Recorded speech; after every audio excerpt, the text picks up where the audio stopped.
Baik, Surabaya TV kembali bersama kami tentunya di Ngobrol Pagi Khas Bengkulu di segmen obrolan hari. Di segmen obrolan hari ini tentunya kita akan membahas ini terkait dengan waspada kekerasan perempuan dan anak yang masih saja terjadi hingga hari ini. Dan sudah hadir tentunya ada Ibtu Weliwanto Malau selaku Kasat Reskrim Polres Kepayang. Kita sapa dulu. Halo, selamat pagi Bang Malau, apa kabar? Selamat pagi, alhamdulillah sehat. Alhamdulillah sehat. Ini jam berapa tadi nyampe Bengkulu, Bang? Ya, tadi jam 8:30 sudah sampai Bengkulu jam dari 8:30. Kepayang. Alhamdulillah. Bang Malau, ini menarik terkait dengan waspada kekerasan perempuan dan anak yang sangat disayangkan adalah masih saja terjadi. Masih saja terjadi. Ini seperti apa untuk saat ini kondisi? Kondisi saat ini mungkin di Kepayang sudah sangat signifikan untuk pidana kasus terhadap kekerasan anak dan perempuan, khususnya di dalam rumah tangga maupun di dalam keluarga sendiri dan saudara sendiri. Jadi banyak rangkaian dan variatif cerita tentang pidana-pidana kasus, salah satu sebab dan akan menampakkan dampak dari kasus dari kekerasan dan anak dan perempuan ini. Jadi kemarin kita baru juga ada mengungkap kasus itu seorang kakek-kakek kemudian mencabuli anak di bawah umur sesama jenis. Korbannya sudah ada 4 yang melapor kepada kita. Jadi variatif umur yang dicabuli oleh kakek-kakek ini sesama jenis laki-laki itu umur 12 sampai 14 tahun di masa puber pertama pada anak laki-laki tersebut gitu. Nah, ini kan sangat disayangkan sekali begitu. Kalau kita berkaca dari tahun ke tahun, ini memang sepertinya. Sebagai di Kepayang meningkat, ini kita sudah penanganan 15 LP masih di bulan 5. Di tahun lalu 2020 kita ANEF itu ada 20 kasus. Ini 15 kasus masih bulan 5. Berarti ada kemungkinan peningkatan lebih lanjut. Oke. Apa yang sebenarnya Bang Malau lihat dari tahun ke tahun justru malah kasus terkait dengan kekerasan terhadap perempuan kemudian terhadap anak ini justru semakin meningkat, bukan justru semakin menurun begitu. Iya. Kalau dalam sisi pertama yang menjadi sebabnya itu yaitu dalam ekonomi ya. Dalam perekonomian, apalagi sekarang kita di masa pandemi COVID begini, perekonomian sangat minim ya. Adanya temperamental maupun emosi dalam rumah tangga maupun suami, istri, anak juga ya kan, dalam perekonomian sekolah, kehidupan sehari-hari. Kalau terhadap kehidupan di pencabulan maupun anak-anak yang dilakukan dengan tanda kutip sangat kita miriskan, itu dikarenakan juga yaitu masalah mungkin Kepayang itu daerahnya demografinya itu daerah dingin ya, banyak hal-hal yang mengundang seorang laki-laki maupun sebaliknya yang akan menimbulkan kesempatan untuk melakukan tindak pidana baik kekerasan, pencabulan maupun asusila lainnya. Nah, tadi bicara demografi nih Bang Malau. Kalau kita sedikit memetakan Kabupaten Kepayang ini kan masih banyak akses yang sulit dijangkau, kemudian masih banyak perkebunan juga. Masih juga. Ini juga menurut Bang Malau memang menjadi salah satu faktor. Bisa menjadi faktor karena demografi dingin menurut kacamata dari kita semua, yaitu khususnya Satreskrim. Baik. Dari Reskrim sendiri, apa saja wewenangnya dalam penanganan kekerasan terhadap perempuan dan anak? Ya, kita dari menerima laporan, SPKT memutuskan kepada kita gelar untuk menentukan pasal dan kronologis dari kasus yang dilaporkan, kemudian kita penanganan oleh tim Busur Elang Jupi, baru kita melaksanakan penangkapan, kita melihat dulu apakah tersangka maupun si korban ini anak di bawah umur maupun tidak. Bila anak di bawah umur kita tetapkan sebagai pencabulan, karena di kasus pencabulan itu merupakan undang-undang lex spesialis ya kan. Jadi rumah tangga juga lex spesialis itu diatur dalam semuanya dalam undang-undang. Jadi setelah kita mengungkap kemudian misalnya tersangkanya anak-anak, kita melaksanakan pendampingan yang itu kita berikan kepada Bapak Dinas Sosial dan juga kita akan melaksanakan pendampingan secara rutin kepada si korban begitu. Baik, Bang Malau, kasus kekerasan terhadap perempuan dan juga anak yang paling tertinggi di Kabupaten Kepayang, kasus apa yang paling mendominasi? Pencabulan Mbak, paling tertinggi didominasi oleh kasus pencabulan gitu. Kalau KDRT kita dalam rumah tangga kita lebih paling tidak mengutamakan itu mediasi, karena apa? Misalnya kasus kekerasan dalam rumah tangga maupun KDRT yang diatur dalam Undang-Undang Nomor 23 tahun 2004 itu bahwasanya kalau sudah melapor berarti sudah ingin dia untuk bercerai maupun dia sudah sangat emosi maupun sudah ingin pisah. Jadi kita memberikan suatu masukan untuk dilaksanakan mediasi. Kita punya ruangan itu ruangan penyuluhan maupun bimbingan hukum, gitu Mbak. Baik, Bang Malo, nanti kita lanjutkan lagi obrolan kita terkait dengan waspada terhadap kekerasan perempuan dan anak.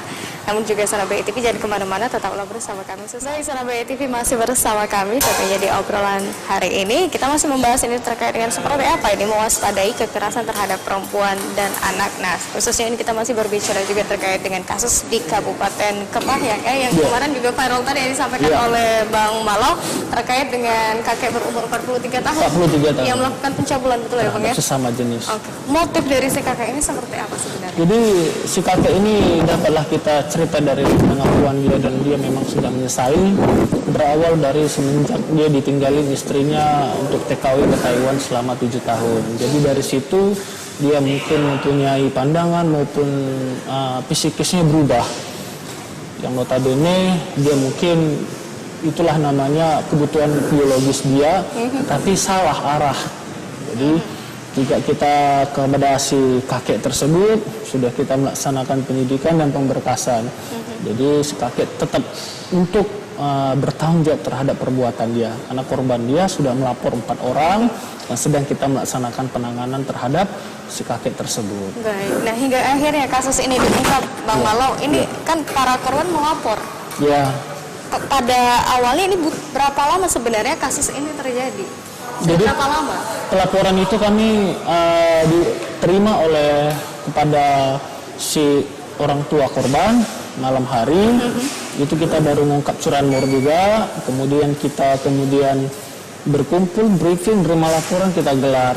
Ternyata si kakek sedang berada di pondok tempat dia panenin kopi punya orang lain. Jadi kemudian kita ungkap dengan cara kita jalan kaki terus setengah jam menuju si pondok itu supaya tidak ketahuan, dan ternyata benar informasi yang kita dapat, kita gali bahwasanya si kakek sedang berada di pondok bersama istrinya sedang melaksanakan istirahat. Jadi kita melaksanakan penangkapan. Saat itu memang kondisinya si kakek tidak kooperatif. Tapi kita untuk membujuk dia, silakan turun untuk kooperatif, kita begini, kita dari Polres Kepahyang, Sareskrim, dari Buser Elang Jupi juga begitu. Jadi si kakek kooperatif akhirnya mengakui perbuatan, dan kita langsung bawa ke Polres Kepahyang untuk melaksanakan pengembangan interogasi lebih lanjut. Baik. Untuk saat ini kondisi para korban seperti apa? Ya, untuk si korban saat ini masih kita berikan pendampingan dari Dinas Sosial, karena di Kepahyang sudah dibentuk oleh Bapak Bupati, yaitu adanya LPSC KB yang dibentuk Bapak Bupati tahun 2020, karena melihat mungkin sangat signifikan kejadian-kejadian terhadap kekerasan terhadap anak-anak dan perempuan, dan pencabulan terhadap anak-anak dan perempuan. Betul. Ya. Artinya ada trauma bagi ada trauma, 4 korban ini. Ada. Iya, beneran ada trauma. Jadi sudah 4 korban, mereka sekarang lagi kita kasih pendampingan dari Dinas Sosial. Baik. Sebenarnya apa yang dilakukan si kakek, atau kan diiming-imingi begitu dari 4 korban ini hingga akhirnya terjadi kasus pencabulan begitu? Oh ya, jadi modusnya itu sama mereka ke-4 korban tersebut kan. Jadi si kakek itu kan tinggal di pondok yang tidak ada listrik ya. Jadi dia titip HP kepada si korban untuk dicaskan di rumah dia. Kemudian dititipnya juga motor, dan si anak tersebut maupun si adik korban tersebut datanglah ke pondok dia, diiming-imingi, nanti kamu saya kasih HP kalau sudah panen kopi. Nanti setelah perbuatan dia diberinya 20.000, 50.000 begitu. Kalau di dalam perempuan maupun laki-laki, si kakek ini sebagai cewek. Jadi si korban sebagai cowok. Gitu. Nah, kalau kita bicara motif ini kan semakin lama tadi ketika break kita bicara semakin aneh begitu ya. Semakin aneh ya Bang Malo. Sebenarnya apa saja motif-motif yang bisa menjadi pemicu tadi terkait dengan kasus-kasus yang terjadi terhadap perempuan dan juga anak? Nah, itulah salah satunya media sosial ya, yang sudah sangat liar ya, kita lihat. Bisa melihat dari situ naiklah rasa klimaks dia kepada si orang tersebut, kemudian adanya pemikiran-pemikiran yang sudah kacau balau, makanya ketemu orang buat iming-iming, dilaksanakanlah pidana-pidana maupun perbuatan yang sebenarnya tidak perlu dilakukan. gitu, yang melawan hukum gitu. Nah, kemudian penyebabnya selain tadi ada faktor ekonomi yang saat ini apalagi masa pandemi begitu ya, banyak sekali tekanan-tekanan yang dirasakan. Kemudian juga terkait demografi pun juga berpengaruh. Dan dari media sosial. Apalagi yang sebenarnya menjadi penyebab dari terhadap kekerasan perempuan dan anak ini semakin meningkat juga setiap hari. Pergaulan anak-anak kita remaja apalagi sudah sangat liar juga ya, Mbak ya. Pergaulannya sangat bebas, pengawasan orang tua juga sudah sangat kurang, apalagi sekarang sekolah sudah di rumah semuanya ya. Jadi anak-anak walaupun sekolah di rumah tapi dia masih berkeliaran, bergaul, bergabung sama temannya. Begitu Mbak, sangat bebas lah intinya pergaulan remaja saat ini. Betul. Gitu. Ini tantangan cukup berat sebenarnya bagi semua pihak. Semua pihak. Dari pihak kepolisian sendiri apa yang dilakukan tentunya untuk ini menekan angka kasus ini jangan semakin meningkat? Oh jadi saya buat sendiri kebijakan, saya buat sendiri untuk kepada PPA itu masing-masing unit itu saya perintahkan dan saya sprintkan setiap seminggu ada satu desa kegiatan di situ yaitu melaksanakan penyuluhan yaitu Undang-Undang Nomor 35 tentang 2004 bagaimana kalau misalnya terkait kasus itu kekerasan dalam rumah tangga, jadi memberikan pandangan kalau saya melakukan perbuatan pidana tersebut apa hukumannya, karena hukuman terhadap kasus perlindungan anak dan perempuan ini merupakan hukuman yang leg spesialis, undang-undang yang lebih diutamakan daripada KUHP. Jadi hukumannya itu di atas 5 tahun. Jadi kita memberikan pandangan seperti itu supaya mereka terbuka, supaya mereka takut untuk melakukan perbuatan kekerasan terhadap anak dan perempuan, gitu Mbak. Nah, kasus KDRT juga cukup tinggi nih. Cukup tinggi juga, cukup tinggi di Ketahuan kita sudah penanganan kasus KDRT sudah 4 ya, sudah 4. Tetapi itu yang naik, yang sudah melapor tapi tidak naik itu kita melaksanakan mediasi. Karena dampaknya akan rugi besar, perceraian otomatis, anak-anak telantar jadi broken home, begitu Mbak. Betul sekali. Dan juga nanti Bang Walum saya ingin tahu seperti apa mekanisme nantinya pengusutan kasus dan juga pelaporan dari para korban dan juga yang sangat miris lagi terkait dengan predator anak yang ada di dalam lingkungan keluarga terdekat sendiri. Tapi sesaat lagi tentunya Sana BI TV tetaplah bersama kami. Baik, Sana BI TV tentunya masih bersama kami. Kita masih membahas ini terkait dengan waspada kekerasan perempuan dan anak. Dan yang lebih mirisnya lagi kasus yang biasa terjadi ini Bang Malau begitu ya. Kasus terhadap anak. Ini justru pelakunya di dalam keluarga itu sendiri, predator anak. Predator anak. Banyaklah yang sangat-sangat kita miris melihat ya.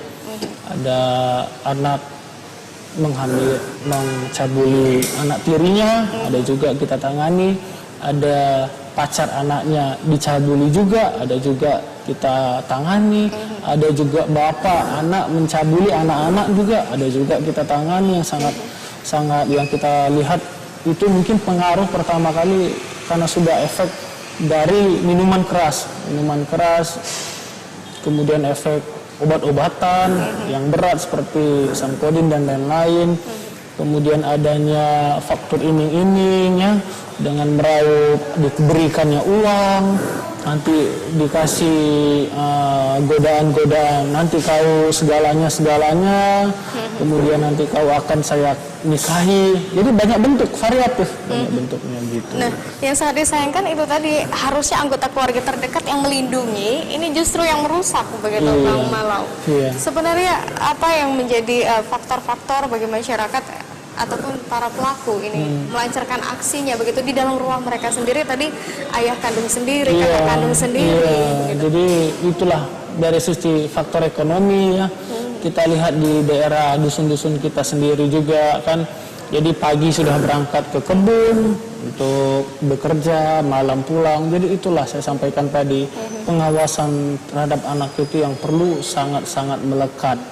Jangan sampai anak perempuan kita lecet karena itu merupakan masa depan dia. Jadi itulah yang kita sampaikan, pengawasan orang tua terhadap anak benar-benar pengawasan yang sangat-sangat ketat. Jangan sampai anak-anak perempuan ini dijadikan sebagai nafsu terhadap orang-orang yang tidak bertanggung jawab. Betul, sepakat tadi. Anak adalah investasi untuk orang tua Iya. mereka yang harus dijaga betul-betul. Terkait dengan mekanisme penanganan kasus terhadap kekerasan perempuan dan anak, Bang Malo, seperti apa dari Reskrim sendiri? Kalau kita sendiri, kita sesuai dengan prosedur semuanya ya Mbak ya. Karena kalau misalnya kita terhadap penanganan kasus tersangka anak-anak maupun korban anak-anak, selalu kita akan melaksanakan pendampingan. Dia akan kita berikan pengacara yang kita tunjuk ya, itu hak dia kalau dia tersangka anak-anak. Kalau dia perempuan, kita akan melaksanakan bapas, pendampingan bapas yang kita minta untuk pendampingan. Kemudian kita ajukan ke Pemda untuk dinas sosial melaksanakan pendampingan juga. Jadi anak-anak diperiksa, dijadikan saksi maupun tersangka, itu juga kita berikan haknya, yaitu didampingi oleh orang tua maupun kakak beradik kandung dari mereka semua. Nah, bagaimana menjamin ini perlindungan bagi para korban? Karena banyak sekali korban yang takut untuk melapor, takut untuk menceritakan apa yang terjadi tadi dengan dibungkau, kemudian diancam dari pelaku sendiri. Kalau dari kita pasti akan menyembunyikan siapa dan apa, khususnya anak-anak, terhadap inisial maupun alamat dari si korban-korban tersebut. Jadi mereka kita masukkan ke ruangan penyuluhan dan bimbingan anak-anak dan perempuan, dia sudah bercerita semua di situ karena kita yakinkan bahwasanya yang bersangkutan adik-adik kita tersebut kita lindungin haknya maupun kita lindungin dari diri dan keluarga dia masing-masing. Betul. Bang Malau, di Kabupaten Kepahyang, apakah memang masih banyak sebenarnya kasus-kasus kekerasan terhadap perempuan dan anak, tapi memang belum berani diungkap oleh para korban?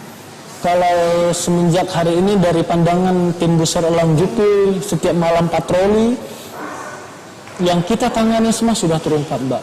Jadi mereka kita berikan pandangan-pandangan dan ekspektasi bahwasanya saya dilindungi oleh hukum. Negara Indonesia adalah negara hukum dan saya harus dilindungi oleh hukum. Makanya hak-hak mereka semuanya kita penuhi, Mbak. Apa saja dampak terburuk bagi para korban? Faktor buruk mungkin dia akan, kalau misalnya ketahuan oleh tetangga-tetangga dia secara psikis, traumatisnya ada. Kemudian rasa malu dan keluarganya juga bisa malu. Kemudian masa depan dia juga paling otomatis hancur, gitu Mbak. Nah, Bang Malau, nanti saya juga ingin tahu ancaman kurungan tentunya pidana bagi para pelaku yang berani coba-coba menjadi predator ya. Sesaat lagi tetap bersama kami.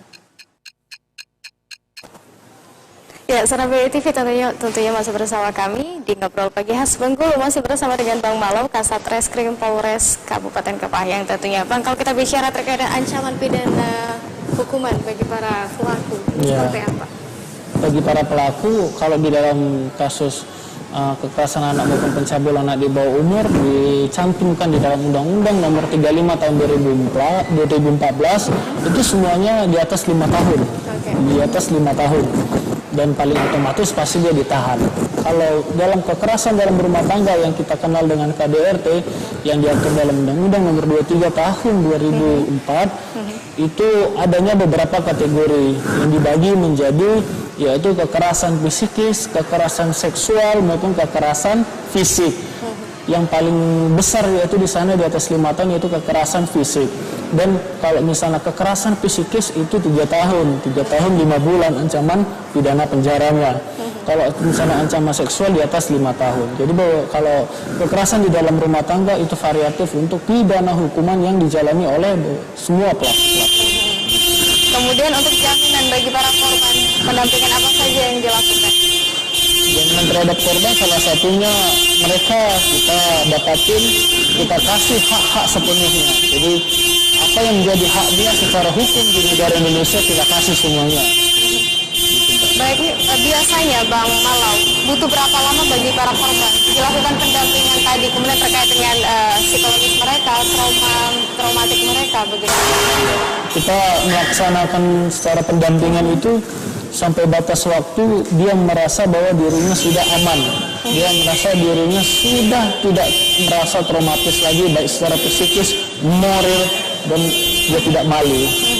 Dan selama ini di Kabupaten Kepahyang, bagaimana kesadaran masyarakat, kemudian juga para korban sendiri untuk melaporkan kejadian yang terjadi begitu? Kalau para korban-korban paling utama anak di bawah umur bercerita yaitu sama orang tuanya. Sama orang tuanya yang membuat laporan dan si korban dijadikan saksi. Makanya pelaporan semuanya itu oleh orang tua dari si korban.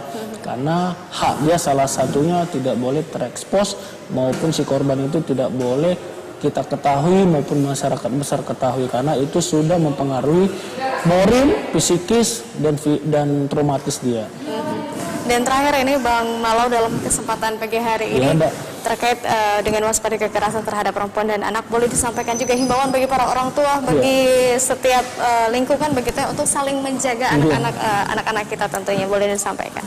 Ya, kita orang tua silahkan untuk melaksanakan pengawasan melekat terhadap anak, khususnya terhadap anak perempuan.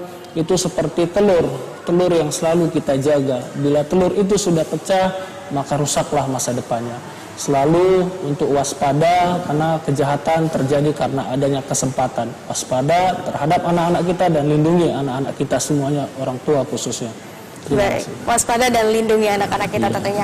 Bang Malo, terima kasih sudah datang pagi hari ini. Sehat selalu, selamat bertugas. Selamat bertugas, Mbak. Dan juga Senam BTV, terima kasih yang sudah nonton Ngobrol Pagi Khas Bengkulu. Akhirnya saya Reka Amelia beserta segenap kerabat kerja yang bertugas pamit undur diri. Wassalamualaikum warahmatullahi wabarakatuh dan selalu jaga kesehatan.